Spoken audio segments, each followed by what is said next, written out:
These GAT Pro Milky Yellows are considered as butter on a budget, meaning that they are the smoothest key switches you could buy.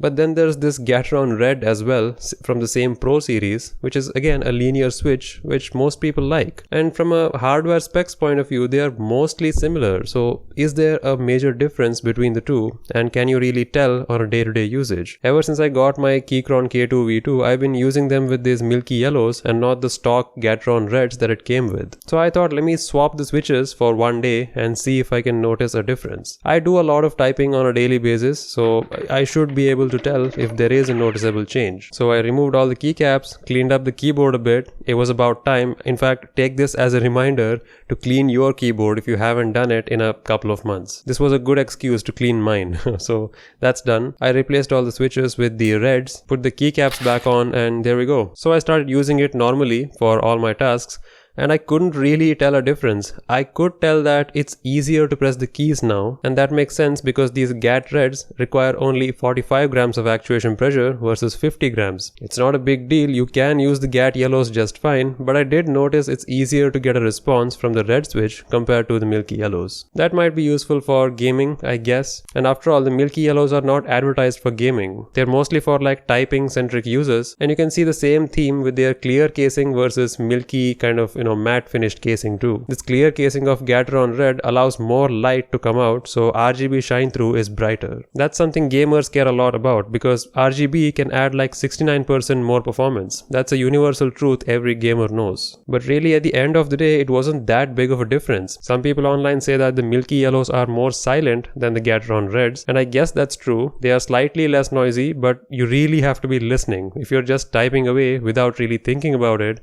they pretty much sound the same. Most of that sound difference will come from the rest of your keyboard. Like, have you done any other mods? Have you added some foam?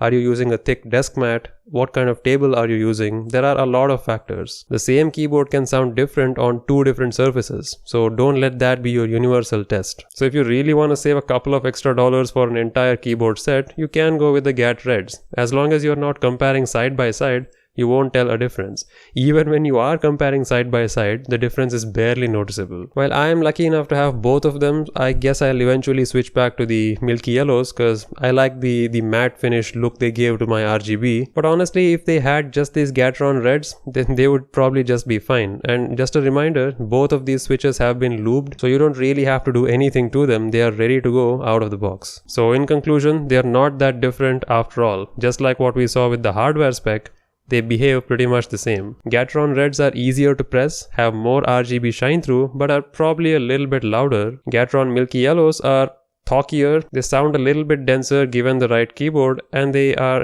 a little bit harder to press, but that might make it better for typing. You'll probably make less accidental mistakes, but again, 5 grams of difference is not that much. Whichever switch you use, you'll eventually get used to it within a couple of hours, so it's not a big deal. But anyway, that's my opinion, a linear guy.